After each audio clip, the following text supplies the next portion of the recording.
दोस्तों, मैंने जो अपना रिटेल का बिज़नेस चालू किया था ना, वो 2013 से मैं बिज़नेस कर रहा हूँ, ठीक है? उस समय मेरे पास में बहुत ज़्यादा फंड नहीं था, लेकिन फिर भी मुझे ये था कि मुझे अपना काम करना है। अभी कैसे काम करना है, कहाँ पे काम करना है, कहाँ से माल लेना है, किस वेंडर से माल लेना है, मुझे कोई नॉलेज नहीं था।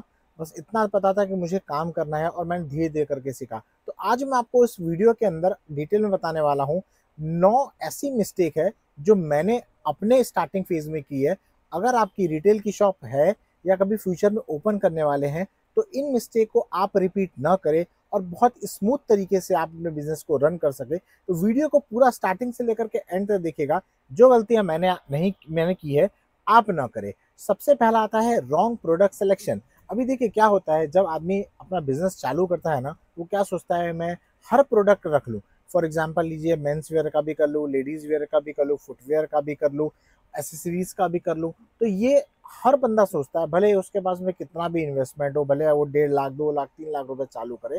तो ये मिस्टेक आप मत कर। सबसे पहले आपको क्या करना है कि पहला आपको जो प्रोडक्ट स्टार्ट करना है, फॉर एग्जाम्पल मेंस वेयर का रिटेल का शॉप ओपन कर रहे हैं, तो आप मेंस वेयर के रिटेल शॉप के ऊपर फोकस करिए, उसका प्रोडक्ट लीजिए। और उसके अंदर भी सब प्रोडक्ट मत लीजिए, उसमें भी आप अगर चाहे तो gene, shirt, trouser, T shirt, track pant, मतलब ये स्टार्टिंग के 4-5 जो रेगुलर आइटम है ना, वहां से स्टार्ट करिए। दूसरा नंबर का आता है ओवर प्राइसिंग प्रोडक्ट और लो प्राइसिंग। बहुत सारे ऐसे समय आता है कि आप सोचते हैं कि यार ये 300 रुपए का परचेज किया है, मैं उसको 800-900 रुपए का बेच सकता हूँ। या फिर बहुत समय ऐसा भी आता है कि यार मैं अगर कस्टमर बनाने के लिए मुझे 200 रुपए का प्रोडक्ट 300 रुपए का लिया है, मैं उसको 500 रुपए करके आराम से सेल करूंगा। दोनों ही कंडीशन में आपका लॉस होगा। क्या लॉस होगा मैं बताता हूँ। अगर ओवर प्राइसिंग रखते हैं आप, तो आपका कस्टमर एक बार लेके जाएगा, क्वालिटी सही नहीं रहेगा तो बोलेगा यार दूसरी बार आपके पास में नहीं आएगा। अगर आप कम प्राइसिंग में अगर आप रखते हैं, तो आपको प्रॉब्लम ये है कि अगर आपको बिजनेस आगे बढ़ाना है, तो बिजनेस आगे बढ़ाने के लिए हमेशा आपको मार्जिन जब अच्छा लगेगा, खर्चे भी आपके होंगे, तो उस कंडीशन में आपको जब मार्जिन ही नहीं मिलेगा तो आप धंधा बढ़ाएंगे कैसे। तो दोनों ही चीज, तो आप क्या कर सकते हैं, मैंने एक वीडियो बनाया हुआ था कि प्राइसिंग किस तरीके डिसाइड कर सकते, उसका मैं आपको लिंक दे दूंगा नीचे। हमारे इंस्टाग्राम पे मैंने बनाया हुआ था, बहुत अच्छा वीडियो है वो। और 365 डेज चैनल का भी है, तो और भी वीडियो आप उसमें से देख सके, आदमी आराम से सीख भी सकते हैं। तीसरा आता है लो क्वालिटी प्रोडक्ट। मैं क्या करता था, सबसे पहले वो वेंडर को फाइंड कर जिसका प्राइसिंग भैया सबसे कम होता है ना, मैं उसको ले लेता था।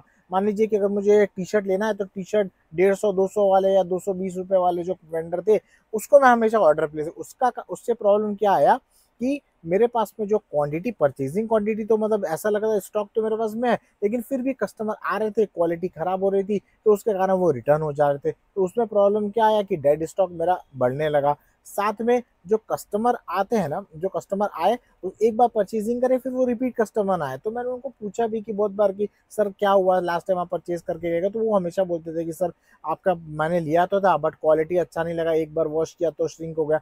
उसके कारण क्या है कि कस्टमर जो रिपीट आने चाहिए थे, वो रिपीट आना बंद हो गए थे। तो ये मिस्टेक आप मत करें। चौथा है नो स्टाफ मॉनिटरिंग। जब मैंने अपना एक स्टाफ रखा ना, तो बहुत एक समय के बाद में मैंने उसके भरोसे पूरा छोड़ दिया था। गलती बिल्कुल मत करिएगा। अगर आपके पास में एक स्टाफ होगा या 2 स्टाफ होगा, आप ऐसा मान के चलिएगा कि आपको वहां पे मॉर्निंग से लेकर के रात तक को आपको पूरी ड्यूटी देनी है। मान लीजिए कि आपका एक तरीके से वहाँ कोई स्टाफ नहीं है, आपको यहाँ पे हैंडल करना स्टार्टिंग में, क्योंकि आपके हैंडल करने में और आपके स्टाफ के हैंडल करने में बहुत ज़्यादा फर्क होगा।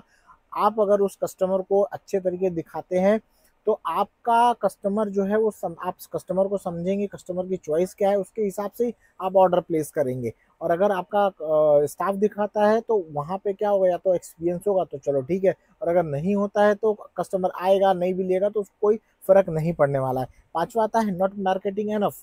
बहुत इंपॉर्टेंट है। देखिए जब आप स्टार्ट करते हैं ना, सबसे पहले आप क्या करिए कि आप अपना इंस्टाग्राम पे, यूट्यूब के ऊपर चैनल क्रिएट करिए। बहुत अच्छा मार्केटिंग का ट्रिक है। फ्री ऑफ कॉस्ट में आपको अच्छे खासे आपको कस्टमर भी मिलेंगे, आपको रीच अच्छी मिलेगी, वहां से आपको कस्टमर आपके स्टोर के ऊपर आएंगे। अपना लोकेशन बताइए, आप ऑल ओवर इंडिया में आप ऑनलाइन भी सेलिंग कर सकते हैं। इसके लिए मैंने एक वीडियो बनाया था, उसका लिंक मैं आपको डिस्क्रिप्शन में दे दूंगा। उसके बाद में आता है छठा नंबर का, नॉट गेटिंग गुड होलसेलर। देखिए बहुत सारे होलसेलर ऐसे मिल जाते थे जो उनको बोलो कुछ, मतलब वो प्रोडक्ट में दिखाते थे, पिक्चर में दिखाते थे कुछ और भेज दिया कुछ। अगर दोस्तों आपको मेंस वेयर की स्पेशली अगर रिटेल की शॉप होगी ना, होलसेल में स्टॉक लेना होगा तो आप हमसे भी कांटेक्ट कर सकते हैं।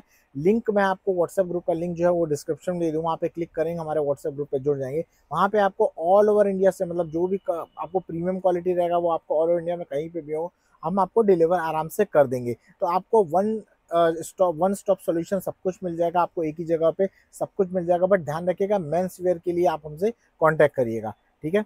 अब सेवेंथ आता है नो मंथली सेल प्लानिंग। अभी क्या होता है, आपने मान लिया अभी फॉर एग्जांपल ये चल रहा है जुलाई का महीना, तो आपका पहले से प्लानिंग होना चाहिए कि जुलाई के महीने मुझे कितनी सेल करनी है। मान लीजिए कि आपने सोचा 3 लाख रुपए की सेल करनी है, तो उस 3 लाख रुपए की सेल के लिए आपको क्या प्लानिंग करनी पड़ेगी, वो भी इंपॉर्टेंट है। बिना प्लानिंग के ध्यान रखिएगा आपको बहुत प्रॉब्लम आएगा। मतलब ऐसा होगा कि बस हो रहा है, कस्टमर आ रहा है, ले रहा है, नहीं ले रहा है तो चला जा रहा है।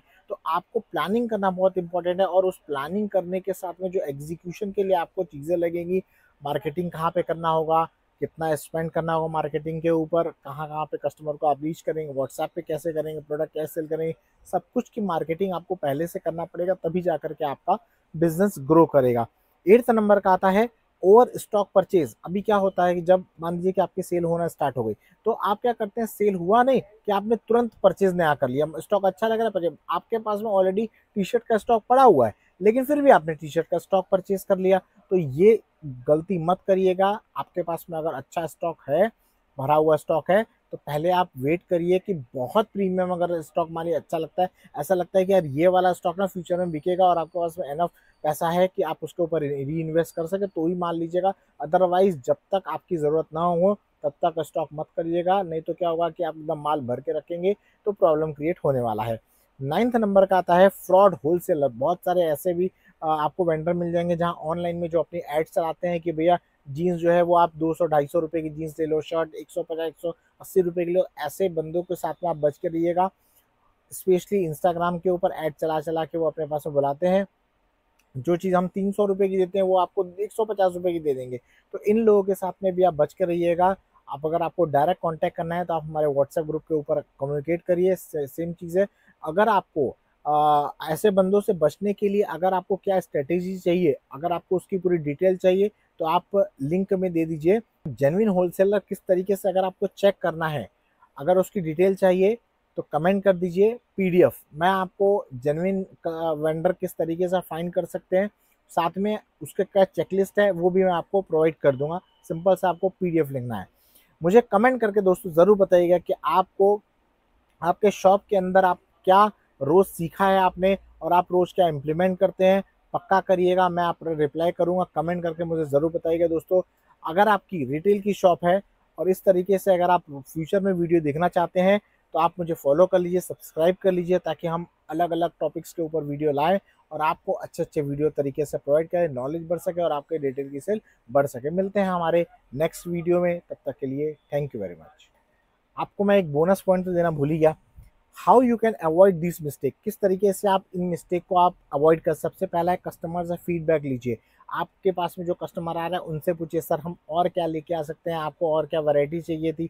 तो वो कस्टमर आपको बताएंगे कि सर अभी जो चल रहा है जैसे बैगी फिट में चला, आपको बैगी फिट नहीं है तो बैगी फिट का लिए। सेकंड है कंपटीटर को एनालिसिस करिए। मान लीजिए आपके आसपास की रिटेल की शॉप है, आप एज अ कस्टमर भी वहाँ पे बन के जा सकते हैं। आप देखिए मार्केट के अंदर क्या चल रहा है। तीसरा आता है स्टाफ ट्रेनिंग मंथली, आप मंथली वाइज स्टाफ की ट्रेनिंग करते रहिए, वो भी बहुत इंपॉर्टेंट है। और चौथा आता है वीकली परफॉर्मेंस चेक करिए, आपकी क्या क्या परफॉर्मेंस, क्या माल बिक रहा है, किस तरीके से आपकी सेल इंप्रूव करनी है, स्टाफ क्या बेच रहा है, क्या क्या माल रुका हुआ है, ये सारा आपको वीकली चेक करना पड़ेगा, तभी जा करके आपकी रिटेल की सेल भी बढ़ेगी।